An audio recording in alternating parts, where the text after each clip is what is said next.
Hi, I'm Jennings Smith, and I'm a results leader. You're listening to ResultsLeader.fm. Being a thought leader is easy. Getting results is hard. This show is for the results leader who lives and dies by their results. Here is your host and Chief Results Leader, Jonathan Rivera. Boom, boom, pow. You know what time it is. Today is time for another ResultsLeader.fm live edition. So if you're tuning in on the Facebooks, welcome. If you're hearing this in podcast format later on when it airs, sorry you missed out, but you should be following us to see when we're going live. Today, as always, I have another amazing guest. And another one of my favorite dudes. I've interviewed him before. He is inspirational, a wealth of knowledge. I consider him a friend. We met in a mastermind together. I've watched the guy grow in leaps and bounds. We've only known each other maybe a year, maybe a little bit more, but I've watched his journey and I'm inspired by him. And that's why I invited him to be on the show and to share with us here at ResultsLeader.fm. Today, I'm bringing you Mr. Jennings Smith. Now, he's got over 15 years experience in residential and commercial construction. Sure, that's cool. But what's really cool is that he's got over 32 million in assets, multifamily, self-storage, mobile home parks. And most of this, and you can correct me if I'm wrong when I bring you on, Jennings, most of this has happened in the last year or two. And so this guy is a wealth of knowledge, inspirational, and he's also got a Facebook group. And in fact, we're going to link to the Facebook group in the show notes. My First Million in Multifamily, and it's one of the most active Facebook groups I've seen. So let me bring my man on board here. What's up? How you doing? What is up?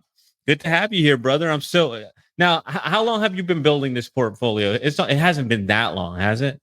No, not the bulk of it. I did start about 7 years ago with a few little trailers. I bought a few single family homes, but then about 2 years ago is when I bought my first multifamily, a 12 unit, and then ramped it up from there to now we've got about 550 multifamily units and 200 self storage, and I don't know, maybe 50 mobile home lots there. So yeah, that most of that has definitely come in the last 2 years when I quit being a contractor and focused on this 100%. And I feel fortunate to have been watching as you made that transition and not just saying it's cool that you got a lot of property. It's cool that you have a great following, but just watching you and the change in you, like going from where you were to the leader you are today, man. I am stoked to have you here. Are you ready to jump into this? Absolutely. I'm pumped. I'm excited to be here. Thank you. All right. The first one is a trick question. Not really. It's really easy. It's a softball. What book or books have you given most as a gift, Jennings? Have I given? Well, I just gave away a copy of Who Not How, which I read. I gave it to my partner, Yaden, my business partner, Yaden, and love that book. And I think if I could say the other one would be The Slight Edge. I gave that to my sister. Super powerful book. So those two books I really recommend a lot and give away. Man, and this is what's crazy, and it's probably because I'm speaking to the DM guys on these lives, but Who Not How is a Dan Sullivan concept. I 5 years in the strategic coach program, so this thing has been beat into my head, and I still got to hear it again. Why is that such an important book to you? I just think for so long I asked myself, well, when I would see an opportunity or when I'd want to do something, I would think, man, how could I do that? How could I have the time to do that? How could I learn how to do that? Where would I find the time? And then I would either do it and enslave myself to that, or I would not do it because I knew that I wasn't going to see it through. It would be way too much and I wouldn't get it done. And so the idea would kind of die on the wayside. And when you stop asking, how do I do a podcast? How do I build a Facebook group? How do I get qualify for the loan? How do I get the down payment to buy an apartment? Whatever challenge. When you start asking who has that skill set, who has that already set up, who's already in that position, and all I have to do is just tap into that resource, and everything will be easy. Everything will be able to be done way faster and way better than trying to do it myself. And because we all have things that we are the who for. We're good at those things. We're excellent at those things, and we've dedicated our lives to doing those things. We can help other people by being their who, but we don't have to be the who in every single thing. And once you unlock that and you realize that, the potential is it's unlimited. You can do whatever you want, which I'm working on believing that. I mean, it's easy to say that, but to really truly believe that you can do whatever you want and the opportunity is unlimited, but it can unlock that. And I've seen that with, so for example, Yaden and I are working on a multifamily course, and it's a very daunting task. And there's definitely work that we have to do ourselves, but Matt Larson, who's in our group, in the DM family, he's already done it. He's already gone through and made the mistakes and sort of knows what works and what doesn't, what websites to use and platforms to use, and on and on. And so I went to Matt and I said, how do we do this? And he was my who. He showed me how to go through this, and I hired him as a consultant. And it was expensive somewhat, but he's helping me get that thing done in 2 to 3 months, which would have taken me a year or never, because I just wouldn't have done it. And that it was so overwhelming and daunting. Gave me a framework and who, not how, in that regard. So that's kind of my pitch on it, on the book. Yeah, and there's a course coming up. Interesting. Good to know that. So let's move on to my favorite subject, because I do it so dang much, and I know you're there with me. Let's talk about failure, and tell me how an apparent failure has set you up for later success. The apparent failure has set me up for. So, let me think about that, because, yeah, I would say in my construction company, struggling to be able to scale it and walk away and have somebody else be running it, that was kind of my vision. Was I'm going to get a partner, my partner's going to run it, I'm still going to own 50 to maybe even 75% of this business, and that will be great, and I'll have an income stream, and it's going to be awesome. And so as I focus my attention elsewhere, some of that in multifamily and some of that in the regional partnership of this construction franchise I was in, it just didn't work out as well as I thought. The two partners that were buying into my business, they couldn't get it together. One was kind of just sort of like promoted to incompetence, I guess, or not incompetence, because I love these guys, but I'm just saying that it just wasn't working out. The sales weren't happening, the jobs weren't closing, and I really recognized that my vision for this wasn't going to work, because I was also on the hook for 75% of the liabilities of the costs that they were incurring. And there was no profits after I exited this company. And so it was a failure, man, to see my company going down in flames that I had built for 15, 18 years. It was extremely tough mentally for me. I was not as strong as I am now, I guess. I mean, that was 2, 3, 4 years ago, but it was a very, very huge looming failure. And so what I decided to do was I went to the guys. I said, look, you're not cut out for this. This isn't right. You're out. You're not going to be an owner. The other guy, you are doing well, and I think that you got what it takes to do it on your own, but I'm out. Like, I'm transitioning 100% of this company over to you. I'm going to cut the rate in half of what we're selling it for, and you can pay me over time, owner finance. But I have to commit to something else. I can't be halfway in this business. And so it really did. It was a tough time, and it felt like a failure at the time. But the flip side of that was, once I made that decision, everything started to get better. The guy, once he realized it's all on me, he started performing. He stepped it up. The other guy moved on to another career and is much happier there. I got a load off my chest, and it's like, hey, if they don't pay me this monthly payment every month, it isn't the end of the world. I hope they do, but if they don't, so be it. I'll survive. And I didn't have this looming liability, and it turned my attention and focus onto the next thing that I was supposed to be doing, instead of worrying about, my left foot being stuck in this other business. And so even though it didn't turn into like, wow, they're going to build this massive company that I'm going to be able to cash out of one day and a failure, it turned into a success because, bam, I bought 30 something $1 million worth of real estate because I focus that beam of attention on the next thing that I'm doing instead of being divided. So that's a failure that kind of turned around through the Lord's hand, I would definitely say. No kidding. No kidding. So let's talk about investments.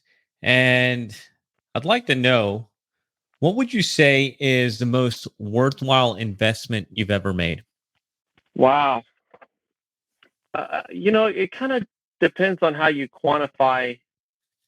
Meg, I said we're talking business here, right? I am talking about whatever comes to the top of your head when you're thinking investments, and it doesn't have to be business. It could be investing time with your family. I don't know. It's up to you wherever you want to go with it. Sure. Yeah, and I would say begin as you mean to go. Begin with work with the end in mind, and the relationships are the most important with your wife and your kids, and what that's going to look like 20 years down the road if you don't invest in that at all. But as far as the listener and business, I think it started when I joined Alair Homes. Alair Homes had a lot of a mindset training and sales training and kind of a brotherhood and sisterhood of a culture of growth and improvement. And it was at the time, I think a $50,000 franchise fee to join them, and you had to pay them a royalty. And it was a huge leap of faith for me. But I had been doing the same thing for 15 years. I mean, I had just been going to work, building, renovating, running employees, very little systems and processes, and very little growth because I was an island. I was doing everything, and I had really no training in the self improvement. And Alair was my first investment into myself of self improvement, and I got connected with heavy hitting guys, and that was my first stepping stone. So that I would say was kind of the pivotal moment. But then I bought a real estate course 4 years ago for $1,000, and that was my first like internet purchase where it was like, oh man, this has got to be a scam. Whatever, I'm going to get ripped off. I had never bought any education product other than Clemson University, but it was a very compelling offer, and I paid $1,000, and that course changed my life. I mean, I spent 2 years before I did anything, just studying it, reading it, learning it, and I took way too long, which is why I preach in my group, like, get going. Don't like keep the ball moving. You don't need to wait like I did for 2 years or longer. But that course helped me buy my first 12 unit and gave me the confidence to go to Tim Brotz's course, which was $5,000, which gave me the confidence to partner with more people, buy bigger deals, understanding how that BRRRR model worked. And that prompted me to invest in the Dealmaker family with Mark, and which is not free, as we both know. And but those investments, it isn't, I bought Tesla at $10 or whatever. It's putting that money into my own education, learning tactics, yes, but also learning mindset and growth and belief. That check behind me, sort of like a mindset belief exercise that Mark did with us. And those are the kind of physical investments, but they start with the mindset and working on yourself and those limiting beliefs we all have, how we feel about ourselves, how we feel about money, how we feel about how hard it is to earn money, what money even is, an idea versus something that we have to grind and trade our time and life force for. So the investments I've made in myself definitely have paid the biggest dividends. Yes, sir. Yes, sir. And I'm gonna second that. It's something that comes up on the show all the time. Very popular answer is investing in yourself. Like ding, ding, ding, ding. Yeah. But in addition, not just the mindset, not just the tactics, but I would like to add to that is the environment. Elevating your environment takes you to a whole new place, and that you got to pay for that. I mean, you're not going to get that for free. You got to pay to be in the room with other guys who paid, who can all afford to be there, and it takes your game up a level. So I love that. So let's think back to the last 5 years. What new belief, behavior, or habit has most improved your life? In the last 5 years, what new belief, behavior, habit has most improved my life? I would say quitting tobacco. As crazy as that sounds, it was. I read this book. I think it was The Power of Habit, possibly, or maybe Atomic Habits. But they talk about keystone habits and how a keystone habit can have a waterfall effect on all these other habits. And so, the end of 2018, 2018 was a tough year for me. Where this was when I was really exiting my construction company completely and wanting to do some bigger things with real estate. And I used tobacco, like Skull, whatever, the smokeless tobacco, since I was 19 years old. Started dipping and consistently either dipped or smoked cigarettes for 18 years. I'm 38 now, and so that habit was something that the end of 18, it was a stressful year, and I was drinking, I wouldn't say I was an alcoholic or anything, but just drinking, and the drinking and the tobacco would always go hand in hand, where I would, quit for a month or two, but then go to a party, have some drinks, and then I'd be back having a cigarette or dipping. And so in 2019, I said, I'm going to do something that is a little outside of the box. I'm going to quit drinking for an entire year, because that sort of gets me back into the tobacco, and I think that they're linked, and that's what I'm going to do. And so the drinking was for the tobacco. So after a month or two, the tobacco really kind of, like, you're not wanting it anymore. It's not as big of a deal. The urge is still coming once in a while, but then it was like, okay, I said I wasn't going to drink for a year, and you're at a party, and you're at a mastermind event, and you're at a conference, and it's the weekend, and you're at the lake, and you're at the beach, and on and on and on, and all these times where I'm usually, doing that, and that was really a year of clarity, where, I bought my first multifamily. I bought 200 something other units that year in 1 year. That was the year I went to Tim's event. I met Mark Evans that year. I didn't drink for a year. I haven't had any tobacco since then. So it's been now 2 years plus. And it also was, I started getting up at 5 a.m. I started putting my phone in the bathroom so that when it rang, I got up out of my bed. It didn't lay in bed for half an hour looking at Facebook. And then I started reading every morning. And then I started journaling. And I started being more consistent with prayer and all that stuff. And that, as weird as it sounds, that keystone habit of saying, I'm going to quit tobacco, which led to quitting drinking, which led to waking up early, which led to clarity, and every single day feeling 100% and getting after it. It led to a year of just massive results. 2019 was an awesome year for me. And I attribute it to putting a stake in the ground, saying, I'm not going to wake up when I'm 50 and have jaw cancer and get half my face cut off. I can't be an idiot any longer. So that's kind of a habit that really, really made a difference in my life. Oh man. Well, you know what? A couple people have gone there, but I'm with you, homeboy. I actually quit drinking when I joined the DM, and the next year I had like a 60% bump in business. And I'm like, I wish I would have quit drinking a few years ago. Cool, man. Cool. So let's have a little bit of fun here. What are bad recommendations you hear in your area of expertise? Bad recommendations. So I would consider the area of expertise I'm in now, I would say multifamily. Bad advice. I think people, they want to get a deal done at all costs.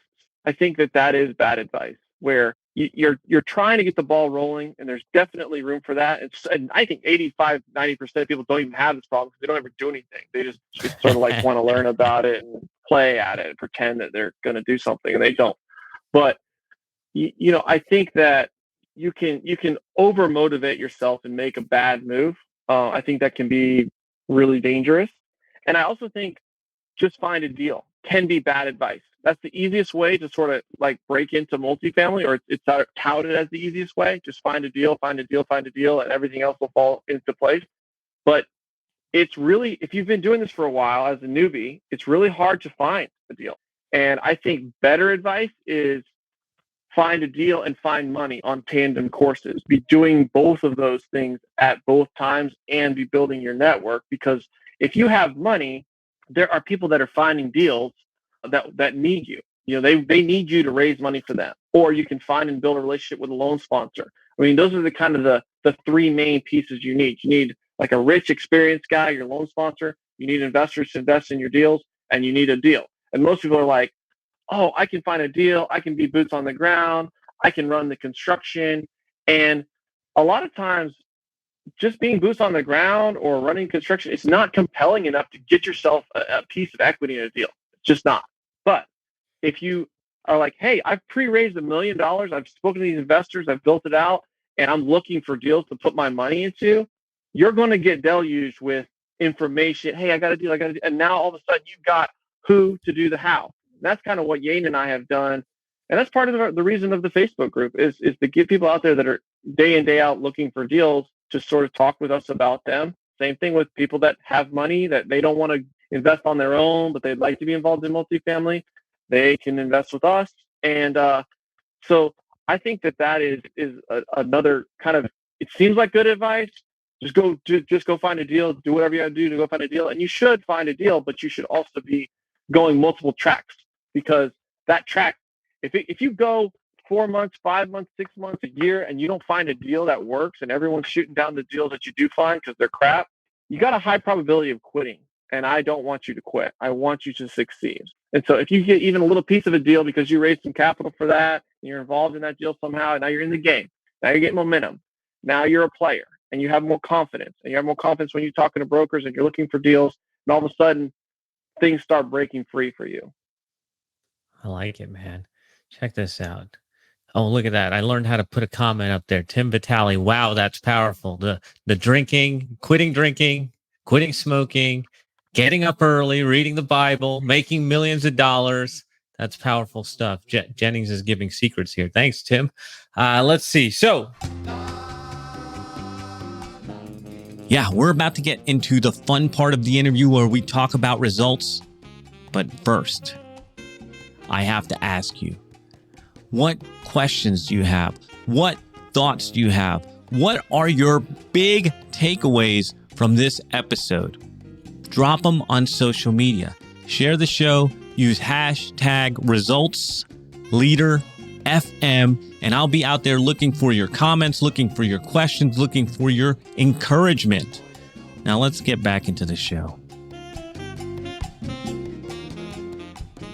Now we are moving on to what this show is really about. I've only been setting you up for what's about to come. Now that you're nice and loose, why do results matter, Jennings? Why do results matter? You told me this was going to be easy, just softballs. Here we go. I think there's two halves to that.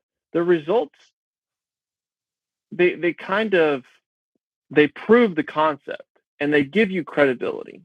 The money is nice, and the units and the success is it gives you credibility that you know what you're talking about, and what you say works, or hopefully works. And it also gives yourself validation that what you're doing is working and that you're on the right path. I think results, that feedback loop, is so critical, because so many times I have been convinced that what I'm doing is right and the results just are not there. And sometimes that's just a lagging thing and the results will come. I have to ask a question to clarify on that. The results just aren't there. Is it the results you want, or are you getting results that are telling you the opposite? Like, maybe this isn't right. Are you ignoring those results? Yeah, the result is you're not getting the positive result that you wanted, and so what you're doing needs to be adjusted, needs to be tweaked, it needs to be changed.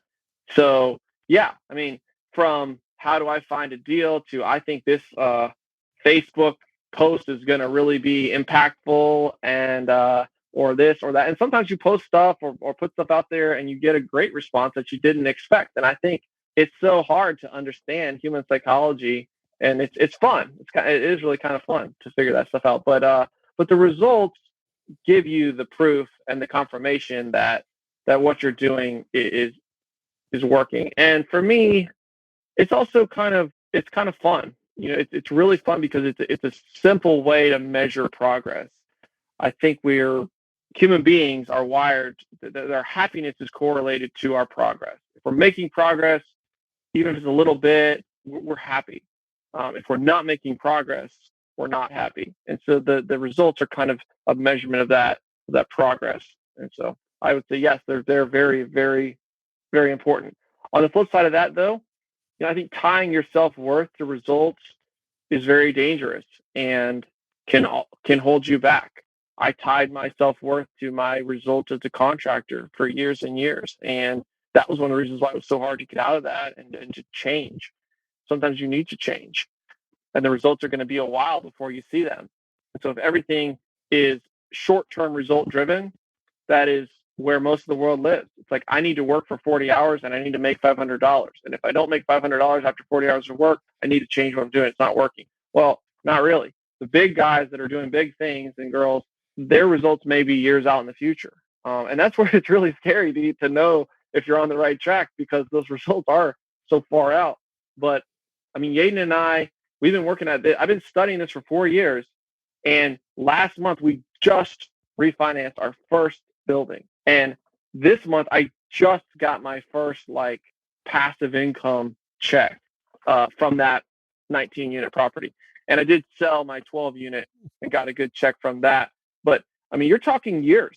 And however, the results are big. The 30-something million dollars, which, full disclosure, I don't own all of that. I have a lot of partners in that piece of the pie. But that debt gets paid down. That building appreciates, over 20, 30 years. I would say it's going to at least double, very, very conservatively, at least double in value and be pretty much paid off or refinanced and pulled out. But you're talking big results, but it takes time.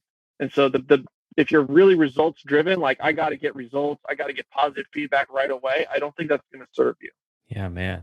So think back over the last 5 years, what new realization has helped you get better results in your business, for your team, for your investors? Any of those?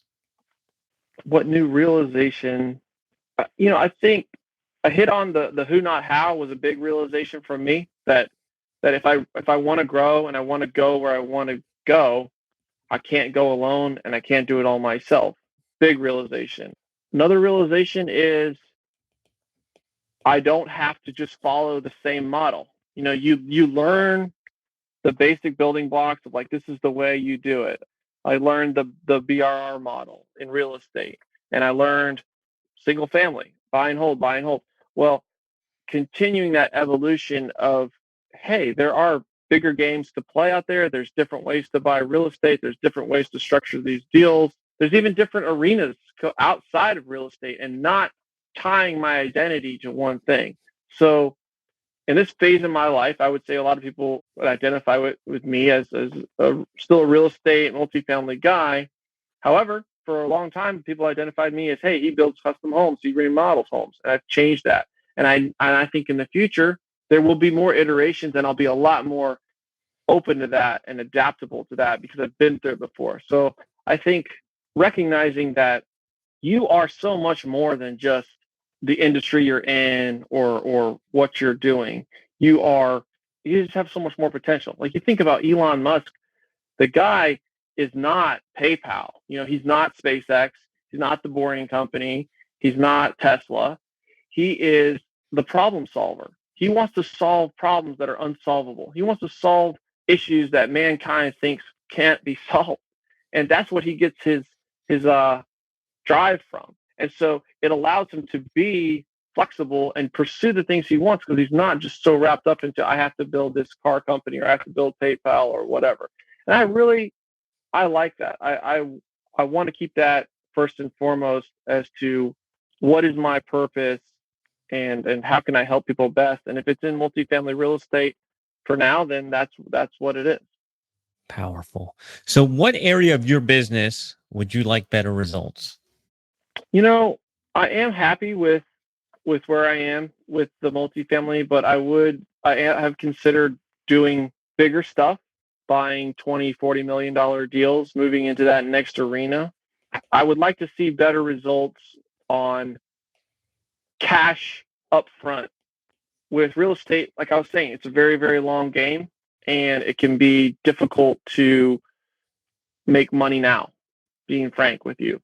And so I've kind of looked at some other avenues on doing that, generating that income, because money now is always better than money later. Because you can utilize that time value of money, inflation. We all know that as business people, and so that is something that I would like to have better results with. It's like, oh yeah, I'm going to be wealthy when I'm 60, but what about when I'm 40?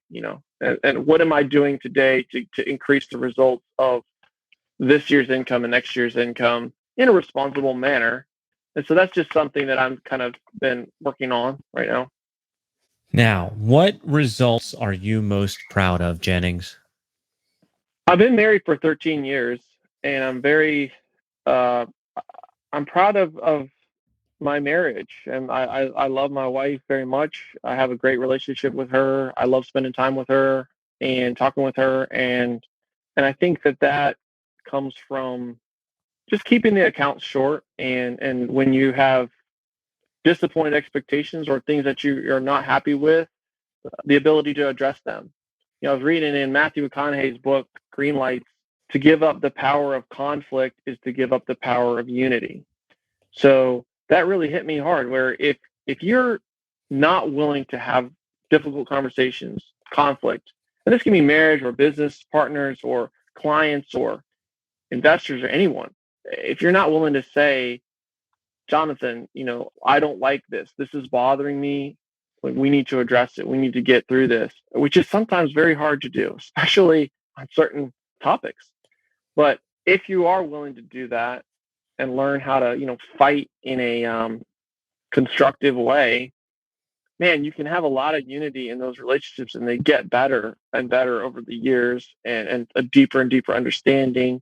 And so I'm proud of that. My parents model a really good example to me of conflict resolution and keeping that relationship strong, investing in your partner. So that's a result that I'm proud of, and I want to make sure that I continue to invest in that relationship day in, day out, so that it's still there.